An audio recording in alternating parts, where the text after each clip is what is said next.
Hello everybody. I am happy to speak to you today over a very interesting topic, free public transport. Interesting as there is no unanimous position over this issue. This topic of free public transport raises many questions. Questions about the financing of public transport, how to compensate the loss of the money collected with ticket sale. Should it be the citizen rather than the users that paid the difference? Question about the access of public transport. Should we be talking about a right to public transport in the same way as we consider free access to education a right? In this new perspective, the user would then not to be considered as a client anymore, but simply as a citizen. I may be a bit provocative here, but it is a legitimate question as the cost of transport is still today a barrier for some people to enter the job market.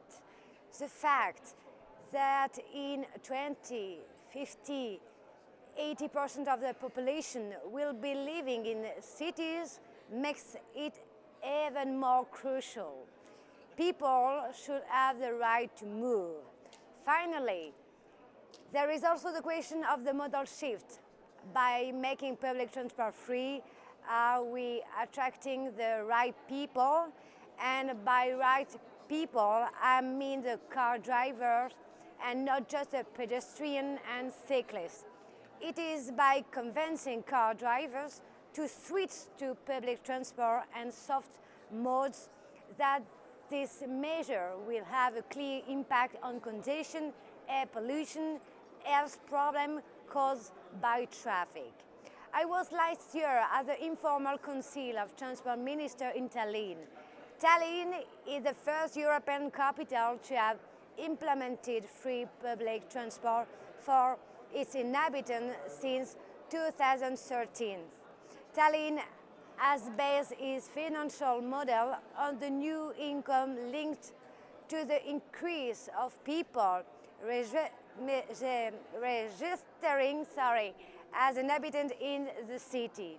It will be quite interesting to hear in today's decision the city of Tallinn's view on viability of this model in the long run and to hear more about the repercussions this measure has had on the frequentation of public transport in the city and on the number of cars. More and more cities have been now experimenting this free public transport. We all have examples in mind. In my region, the city of Dunkerque, the north of France, has set up free public transport at weekends and will spread this measure of the other days of the week as of this September. Let me share with you some interesting findings about the Dunkerque experience.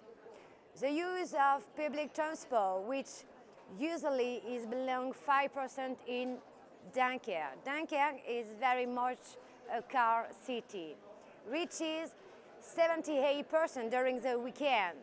The first people that are benefiting from this measure are the family, the elderly and young people who otherwise will not go to the seaside or the market without free public transport. These categories are also the ones that are the first victims of pollution peaks. In addition to this social aspect, in Dunkerque, free public transport during the weekend has had a positive impact on the regeneration of the city center, which has suffered from people deserting the center in favor of the big shopping centers in suburbs in other where the measure has attracted people in the center that would not have gone there if it wasn't for free. Some cities, like the city of Chengdu in China are using free public transport to combat air pollution. There are concrete and simple solutions to fight it. In Chengdu, since 2012, a number of bus lines have become free in order to curb traffic congestion. There are more than 40 today. Public transport are also completely free during rush hour between 5 and 7 a.m. I know that I have raised many questions here. So what is my position of free public transport?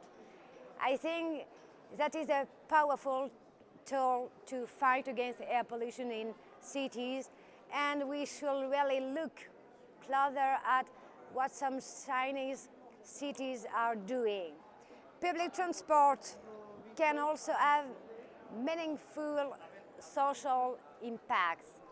To get deprived people closer to the job market is one good example. Should public transport be completely free at all time? My answer is a bit more different. My priorities are to fight against air pollution and allow the access to transport to all.